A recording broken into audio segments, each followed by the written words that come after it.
Once one of America's top Republicans, Lawrence King is serving a 15-year prison sentence for a multi-million-dollar fraud. But financial crime is only half the story. This is the true story of Lawrence King.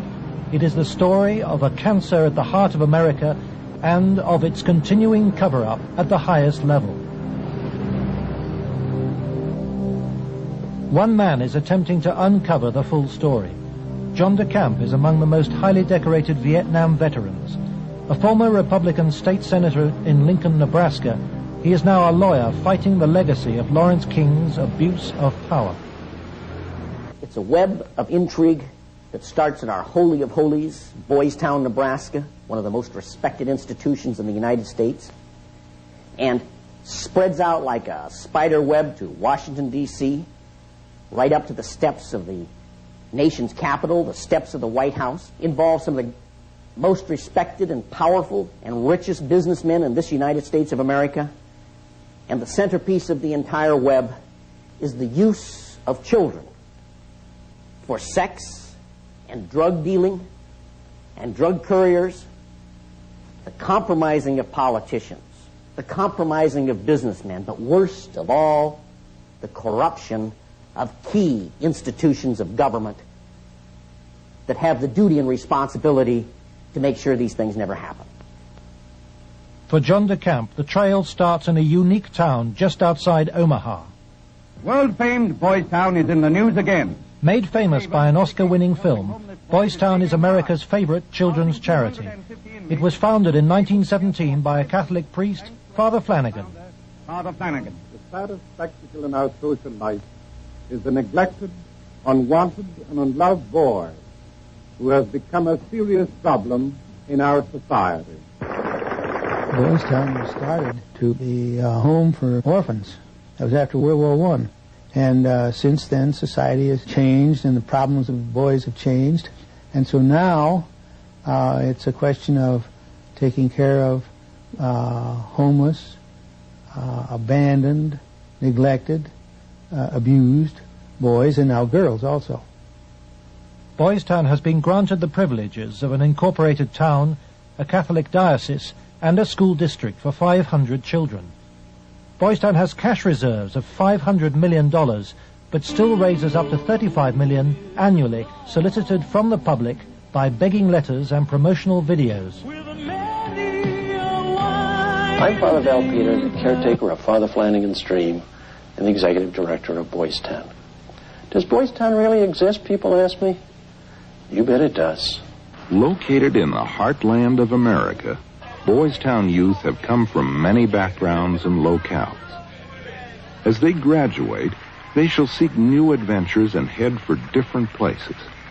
But always, they shall carry with them the spirit of Boys Town. If you'd like to help Boys Town, send your tax-deductible gift to Father Val Peter, Boys Town, Nebraska, 68010.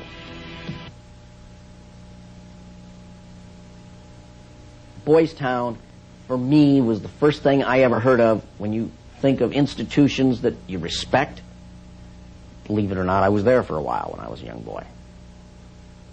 When an institution like that gets contaminated, then you better, if you got any decency at all, do something about it, or at least get it cleared up.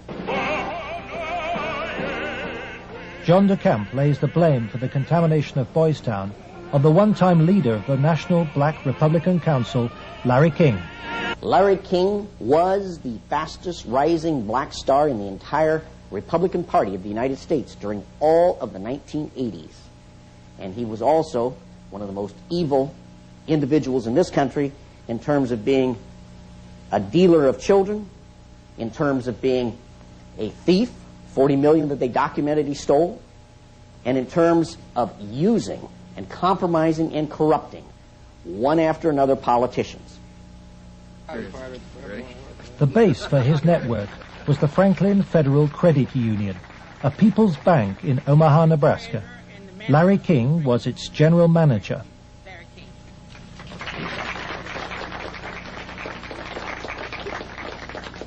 Thank you. This is especially an exciting day for me. Mr. King was a very charismatic person. When he came to the credit union, he was brought in because the credit union was actually failing. He did everything to build the credit union.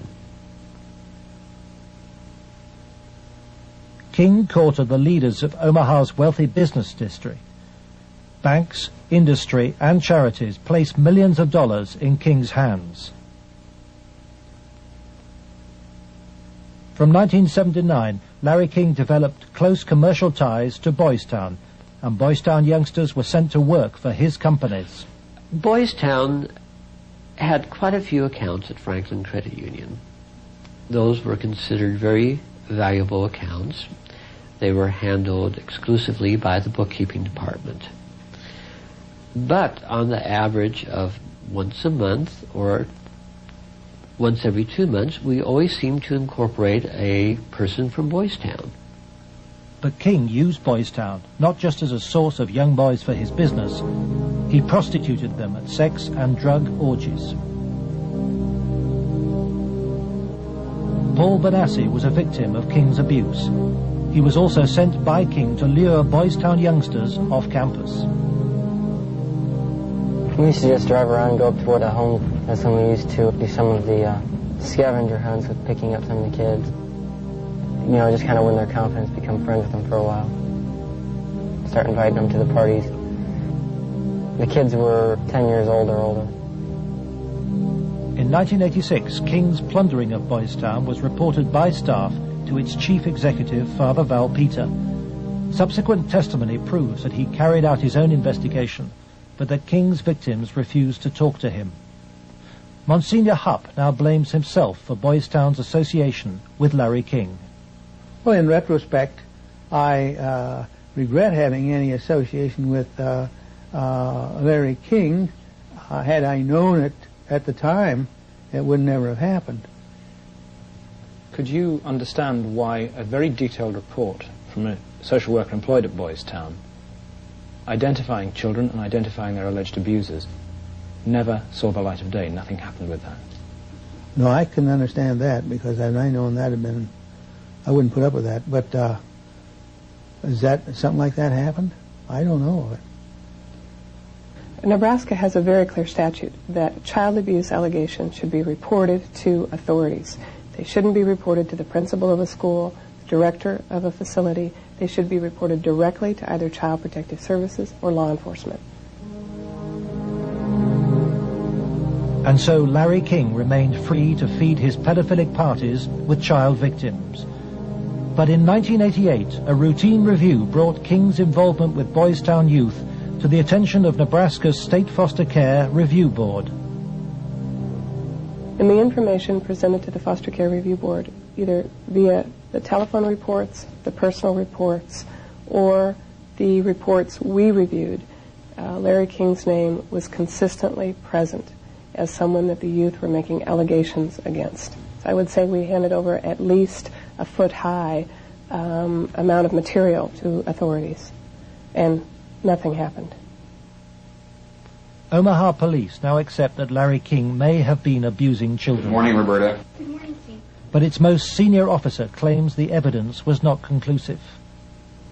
It is certainly possible that Mr. King was involved in illegal acts with children. If there was sufficient evidence of those types of allegations, he would have been prosecuted by the county attorney's office. For me, it was very clear that the case was not investigated and not pursued because